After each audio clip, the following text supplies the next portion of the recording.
nous allons résoudre un problème avec un support géométrique qui parle de périmètre et ce problème va avoir une solution. Donc pour bien comprendre le problème, eh bien on va le travailler avec GeoGebra.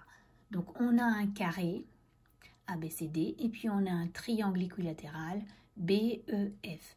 Et puis on s'intéresse au périmètre du carré et au périmètre du triangle équilatéral. Et on se pose la question, lorsque AE mesure 11,2 cm, est-ce que le carré et le triangle équilatéral peuvent avoir le même périmètre?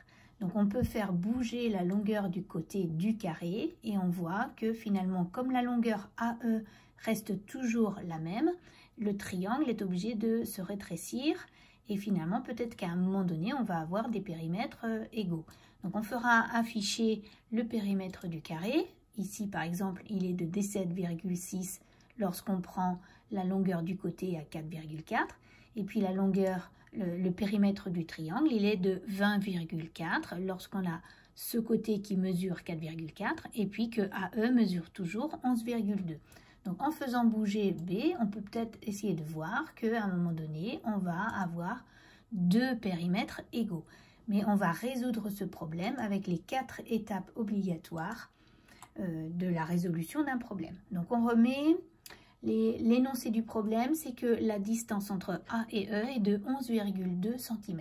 Et on nous pose la question de savoir si ces deux figures peuvent avoir le même périmètre. Alors, première étape, choisir l'inconnu. Donc, j'ai choisi de prendre la longueur du côté du carré comme inconnu. Ce sera mon inconnu x. J'ai choisi cette longueur. X va être comprise forcément entre 0, puisque c'est une longueur, et 11,2, puisque au maximum, le segment là fait 11,2. Ensuite, je vais mettre le problème en équation. Ça signifie que je vais reprendre l'énoncé et essayer de tout mettre en fonction de x. C'est l'étape 2. Donc la longueur AB, elle mesure x. Comme je sais que la longueur totale fait 11,2, eh bien ce qui me manque ici, c'est 11,2 moins x. Ça signifie que la longueur du côté du carré s'appelle x et la longueur du côté du triangle équilatéral, c'est 11,2 moins x.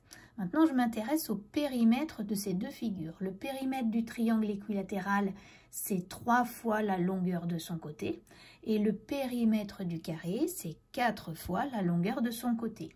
On me demande si ces deux figures peuvent avoir le même périmètre. Ça signifie, est-ce que 3 fois 11,2 moins x peut être égal à 4 fois x?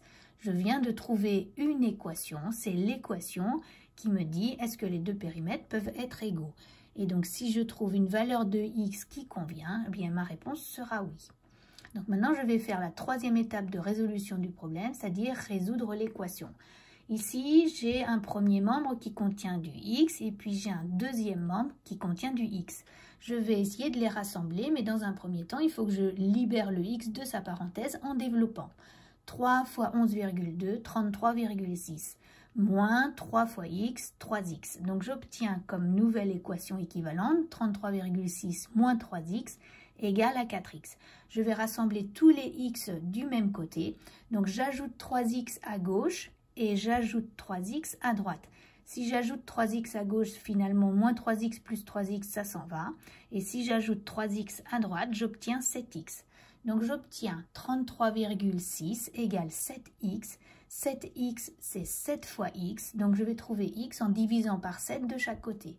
Je divise par 7, je divise par 7 et j'obtiens comme valeur décimale du nombre x 4,8. 4,8, c'est la solution de l'équation. Maintenant, il faut que je revienne au problème. 4,8, c'est bien un nombre qui est compris entre 0 et 11,2. Donc oui, les deux figures peuvent avoir le même périmètre et ça signifie que le côté du carré mesure 4,8 et que le côté du triangle, c'est 11,2 moins 4,8, c'est-à-dire 6,4. Je peux ensuite refaire mentalement le calcul des deux périmètres et vérifier qu'on tombe bien sur le même périmètre. Et on peut reprendre la figure et on a bien ce périmètre du carré qui est égal à 19,2. et le périmètre du triangle équilatéral qui est également égal à 19,2 lorsque la longueur du côté du carré vaut 4,8. Voilà.